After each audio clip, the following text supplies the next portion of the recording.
Even more immediately, the administration and Congress could take advantage of some very low-hanging fruit on trade.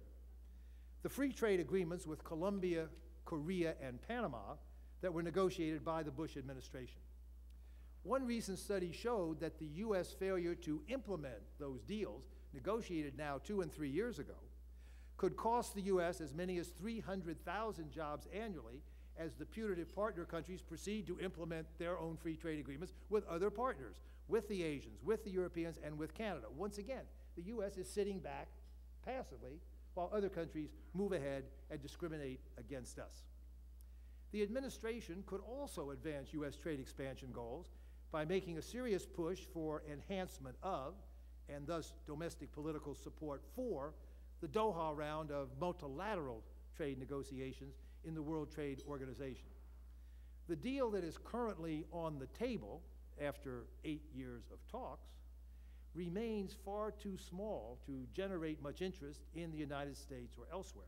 But new U.S. initiatives, particularly on agricultural subsidies, could galvanize a series of offers from other countries in areas of considerable benefit to the United States, including in services, where we have substantial comparative advantage and a sizable surplus, along with several manufacturing sectors. But the absence of major progress on all these trade policy issues, only partially rectified by launch of the Trans-Pacific Partnership, has a far broader and more worrisome implication for U.S. trade that I think this community has to worry about very, very substantially.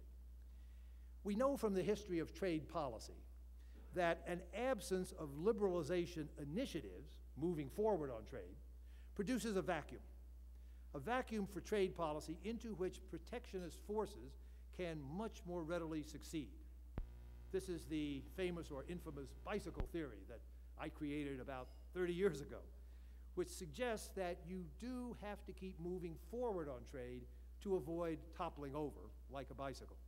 And we're seeing pressures of exactly that type now, with Congress trying to attach Buy American provisions to every piece of economic legislation, various industries and interest groups trying to end the free import of products in their sectors, all that running a risk of moving the U.S. backward on trade rather than forward in the many directions I've mentioned.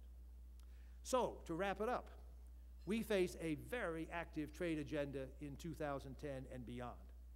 We need to restore equilibrium in the exchange rate of the dollar to eliminate the competitive disadvantage that the U.S. suffers from its current overvaluation, especially through substantial currency action by China and some other Asians.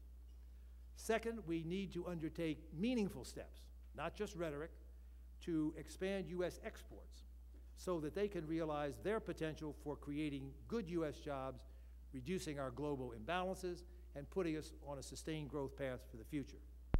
And we must restart the momentum of liberalization by bringing the outstanding free trade agreements to the Congress, revitalizing the Doha round in the WTO, and especially negotiating a successful Trans-Pacific Partnership with a meaningful group of Pacific Rim countries over the next 18 months. I know that you in Los Angeles will be in the forefront of all those efforts. I encourage you to promote their realization as vigorously as possible. The United States simply must proceed ambitiously in these directions, or we will be left behind as the world proceeds on trade without us. It's been a great pleasure to share these thoughts with you today. I look forward to working with you on them in the months and years ahead. Thank you very much.